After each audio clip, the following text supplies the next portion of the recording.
අවුරුදු ගානක් තරහ හිතේ තියාගෙන ඉන්නවද? මේ වචන ටික සමාව දෙන එක පහසු දෙයක් නෙවෙයි. ඒ වුණත් සමාව දෙන්න පුරුදු වෙන්න. ඒකෙන් අදහස් කරන්නේ ඔබට වරදක් කරපු කෙනාගේ වරද ඔබ පිළිගන්නවා කියලා. සමාව දීමෙන් වෙන්නේ ඔබේ හිතට සහනයක් දැනෙන එක. ඔබේ හිතට සතුටක් දැනෙන එක. ඔබේ හිත සැහැල්ලු වෙන එක. මොකද වෛරය හිතේ තියාගෙන ඉන්නකම් ඔබට පීඩනයක් විතරයි තියෙන්නේ. ඔබට වරද කරපු කෙනා දකින මොහොතක් ගානේ ඔබේ හිත ගිනි ගන්නවා. අපිට එයාගෙන් වැඩක් නැහැ. ඔබ ඔබේ හිත ගැන හිතන්න, ඔබේ සතුට ගැන හිතන්න, ඔබේ සැනසෙල්ල ගැන හිතන්න.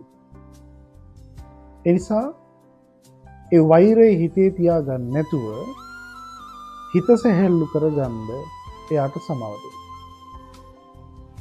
සමාව දීම තුළ ඔබට සතුට, සැනසීම, සහනය ලැබෙනවා. ඔබ පරදින්නේ නැහැ ඒකේ. ඔබට හිතෙනවා නම් ඔබට වරදක් කරපු කෙනාට සමාව දීම බොහොම දීනකමක් කියලා, ඒ ඔබට වැරදිලා. අනුන්ගේ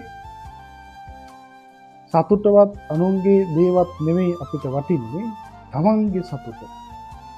සතුට තියෙන්නේ භෞතික ලෝකෙ නෙවෙයි. සතුට තියෙන්නේ හිතේ. ඔබ හිතන පතන විදිය අනුව තමයි ඔබේ සතුට තියෙනවද නැද්ද කියලා, සැනසෙල්ල තියෙනවද නැද්ද කියලා තීරණය වෙන්නේ. ඒ නිසා ලෝකේ අනිත් අය හිතන පතන විදියට වැඩ කරන්න යන්න එපා. ලෝකේ අනිත් අය හිතන පතන විදියට වැඩ කරන්න ගියොත් ඔබේ සතුට තමයි, ඔබේ සැනසෙල්ල තමයි නැති වෙන්නේ. අපි මේ මනුස්ස ලෝකයේ ඉන්නේ බොහොම ටික කාලයයි. ඒ ටික කාලේ භාග්‍යවතුන් වහන්සේ දේශනා කරපු විදියට සතුටින් ඉන්න. හිතේ වෛරය, ක්‍රෝධය, තරහව තියාගන්න එපා. ඒ අයට සමාව දීලා ඔබේ හිත නිදහස් කරගන්න.